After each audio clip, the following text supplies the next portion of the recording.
wabarakatuh. Selamat pagi, saya Dinas Koperasi Kabupaten Pelalawan Provinsi Indonesia bersama Bapak Kadis Bapak Napi SS MSI. Saya tanyakan mengenai pembentukan berbagai macam masalah koperasi merah putih yang digagas oleh Bapak Presiden Prabowo Subianto se-Indonesia untuk mempercepatan kemajuan ekonomi di desa. Karena dengan maju ekonomi desa, tentu seluruh Indonesia ini akan bisa 2045 menjadi Indonesia maju dan sejahtera. Untuk Kabupaten Pelalawan Pak Napi, kira-kira koperasi merah putih ini sejauh mana sudah terbentuk secara menyeluruh? Gitu. Terima kasih. Assalamualaikum warahmatullahi wabarakatuh. Dapat kami sampaikan di sini bahwasanya untuk Kabupaten Pelalawan, proses pembentukan koperasi merah putih telah terbentuk di 104 desa, 14 kelurahan. Jadi lebih kurang 118 desa kelurahan. Kemudian proses untuk badan hukum itu telah selesai juga, telah berbadan hukum.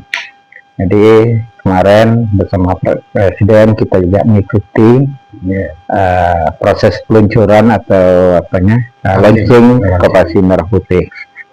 Jadi dalam kesempatan ini karena telah terbentuk juga dengan arahan Pak Presiden, diharapkan koperasi merah putih segera beraktivitas atau beroperasional.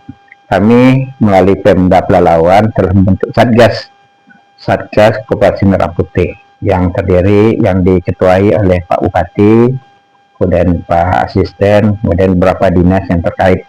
Ada dinas ketahanan pangan, ada dinas PMD, ada dinas-dinas lainnya yang mendukung terkait dengan operasionalnya koperasi merah putih. Dan insya Allah tahapan selanjutnya kami akan memperkuat kelembagaan koperasi dengan secara berangsur-angsur mengadakan untuk pelatihan untuk pengurus yang telah terbentuk tersebut. Terkait Pak. Nah ini Pak, ini kan pengurus koperasi merah putih kan kebanyakan di Riau Indonesia ya, termasuk relawan juga. Ini kan wajah-wajah baru, orang yang belum pernah, ada yang udah memang, tapi sedikit. Lainnya nggak ngerti koperasi, apa itu koperasi, gimana teknis kerjanya, gimana cara memajukannya, dan macam-macam. Itu upaya kita untuk mereka mengerti Pak. Karena ini kan saya seputaran itu kan 3 bulan harus berjalan gitu loh. Dan ini bentuknya pinjaman, uang korban himbara, itu bank negara, 3M. Ya. 1M aja 40 juta sebulan. Apa ini? Dapatnya kayak pajak apa namanya tambahannya gitu. Itu gimana Pak untuk Pelalawan? Terkait dengan telah dibentuknya koperasi, memang sebagian besar itu pengurusnya baru semua. Jadi kami melalui dinas koperasi secara bertahap akan mengadakan semacam pelatihan di samping pendampingan, karena di Kabupaten Pelalawan juga ada PPKL, petugas pendamping koperasi lapangan yang ada di setiap kecamatan. Mereka lah yang akan turun ke lapangan melakukan edukasi kepada pengurus-pengurus yang terbentuk. Memang di kepengurusan koperasi itu untuk pengurusnya ada 5, ada ketua, ada wakil ketua dua orang, yaitu wakil ketua bidang usaha dengan anggota, sekretaris dan bendahara. Sementara kepengawasnya memang kepala desa sebagai ketua pengawas dan 2 orang anggota. Inilah yang akan kita coba lakukan semacam pendampingan lah dari dinas.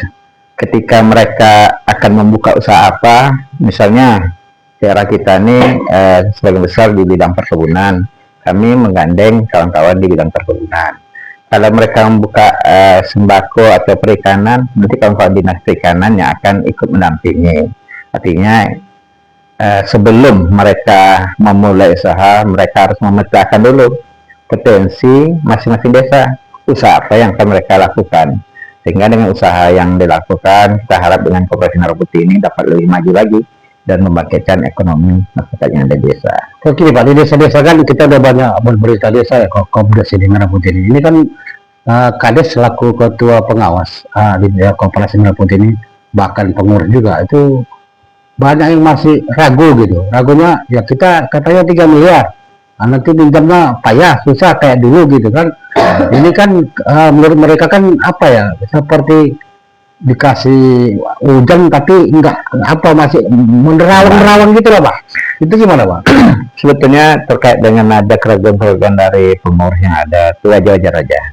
Namun demikian pemerintah pusat telah ada mengeluarkan beberapa aturan petunjuk terkait misalnya adanya pinjaman dari bank BUMN.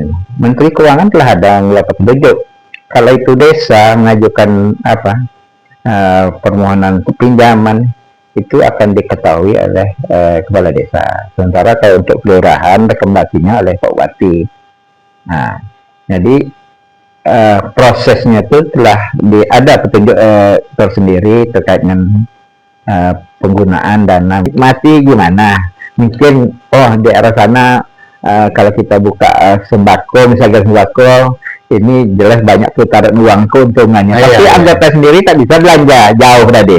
Kan sayang juga nih.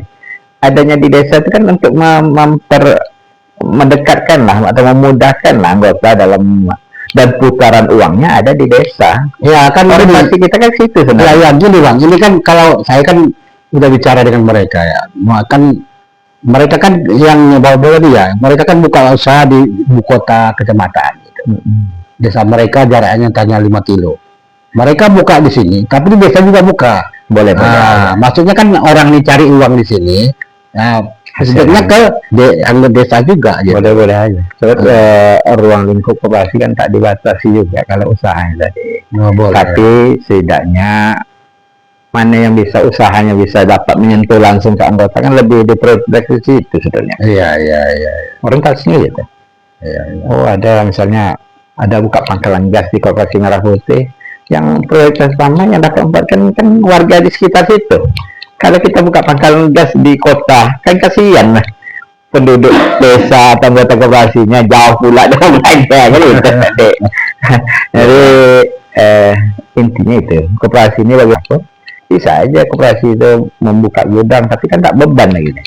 Berapapun pendapatan dari putaran sewa gudang tak jadi beban lagi bagi koperasi. Ya itu yang menjadi dilema.